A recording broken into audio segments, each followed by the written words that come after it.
EVS कक्षा में मूल्यांकन कैसे करेंगे, ईवीएस कक्षा के मूल्यांकन कैसे करेंगे, असेसमेंट कैसे करेंगे, उसके बारे में हम जान लेते हैं भाई।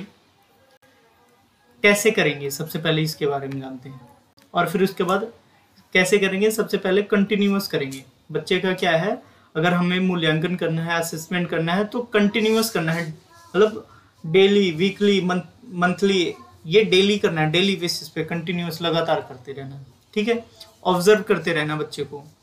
ठीक है, और क्या करना, ऑब्जर्व करने के बाद भी अनस्ट्रक्चर्ड असेसमेंट करना है। कोई प्रॉपर प्लानिंग नहीं है कि भाई बच्चे का टेस्ट होगा और टेस्ट होने के बाद पेन पेपर का लिख के टेस्ट होगा, ऐसा कुछ नहीं।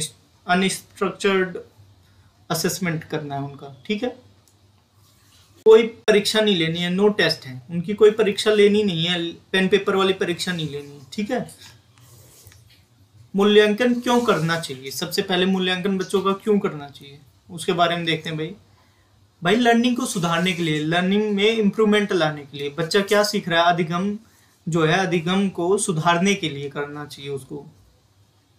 ठीक है, मूल्यांकन की भाई बच्चे की कहाँ कमी आ रही है, उस कमी को कैसे दूर किया जा सकता है, ये सारी चीजें क्या होंगे, सीखेंगे बच्चे। फिर उसके बाद है अध्यापक स्वयं का भी आकलन कर सकते हैं, असेसमेंट कर सकते हैं। ठीक है, इवैल्यूएशन कर सकते हैं।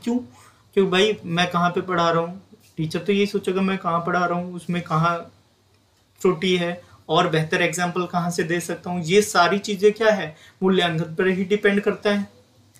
उसके बाद सीसीई क्या है, मूल्यांकन की सबसे बढ़िया चीज है जो एनसीएफ में दिया है, सीसीई। सीसीई क्या होता है, सबसे पहले सीसीई को क्या कहते हैं, सतत व्यापक मूल्यांकन, कॉन्टिन्यूअस एंड कॉम्प्रिहेंसिव इवैल्यूएशन। तो इसका मूल्यांकन करने का सबसे सीसीई का क्या फायदा है, एनसीएफ क्या क्या कहता है। तो सीसीई में बहुत सारी चीजें इवैल्यूएशन के मेथड है, लेकिन वो अभी मैं ईवीएस में 2 ही पढ़ाऊंगा, क्योंकि और भी सारे सब्जेक्ट की ईवीएस है, तो उसमें और सारे सब्जेक्ट में पेडागोजी है, तो उन सारी चीज़ों में पढ़ाऊंगा। लेकिन अभी जो मेन ईवीएस में आज तक पूछे गए हैं, इनके बाहर कुछ भी नहीं पूछा गया जो मैं आज पढ़ा रहा हूँ। तो देखो भाई, फॉर्मेटिव असेसमेंट, और इसको इवैल्यूएशन कहते हैं, फॉर्मेटिव असेसमेंट या इवैल्यूएशन कहते हैं। इसको क्या कहेंगे, संरचनात्मक इवैल्यूएशन कहेंगे, और समेटिव वाले में कहेंगे, योगात्मक वाले में।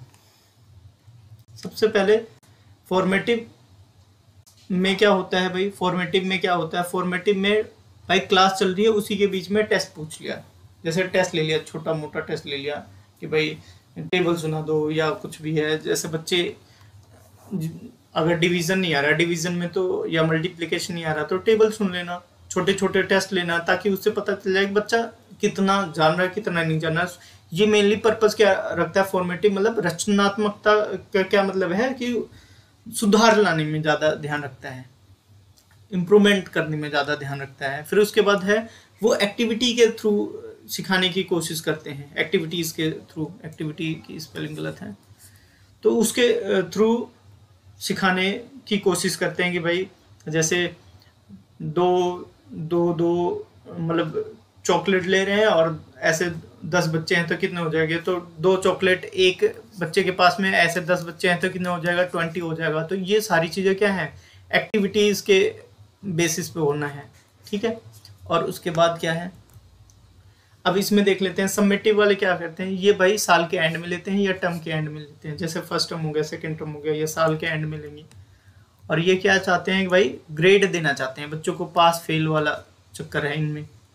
और फिर उसके बाद है पेन पेपर टेस्ट लेते हैं। तो ये क्या है, मेनली रिजल्ट पे काम करते हैं, रिजल्ट पे।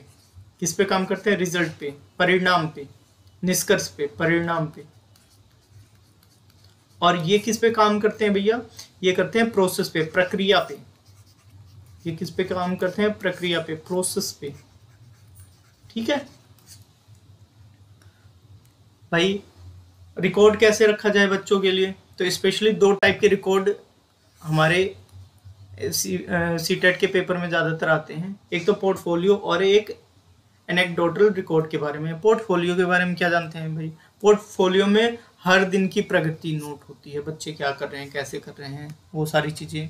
फिर उसके बाद हर एक बच्चे की अलग फाइल बनेगी, एक फाइल बनेगी, हर बच्चे की फाइल बनेगी पोर्टफोलियो मतलब। और इसमें क्या है कि बच्चे का सारा कार्य लिखा जाता है, उसमें क्या कर रहे हैं क्या नहीं कर रहे हैं सारी चीज़ें हैं, ए टू जेड सब मेंशन रहता है पोर्टफोलियो में। एनेक्डोटल में भाई टीचर के पास में एक डायरी होती है और टीचर ही नोट करता है एनेक्डोटल वाले में, और फिर उसके बाद उसमें बच्चे की प्रगति के बारे में बता देता है, मेन चीज़ों को, प्रगति में क्या क्या अचीवमेंट्स हुए हैं उसकी।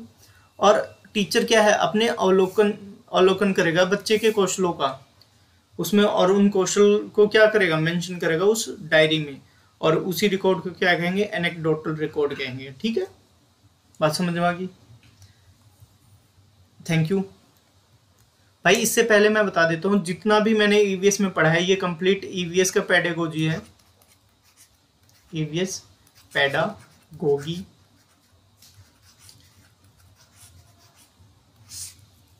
और ये कंप्लीट है, और कंप्लीट है तो मैं इसकी गारंटी लेता हूँ 16 में से आपके कितने आएंगे, सॉरी 15 में से कम आपके आएंगे 14, तो 14 से कम नहीं आने वाले।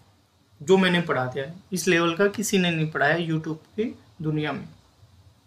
ठीक है, धन्यवाद, आपका दिन शुभ हो।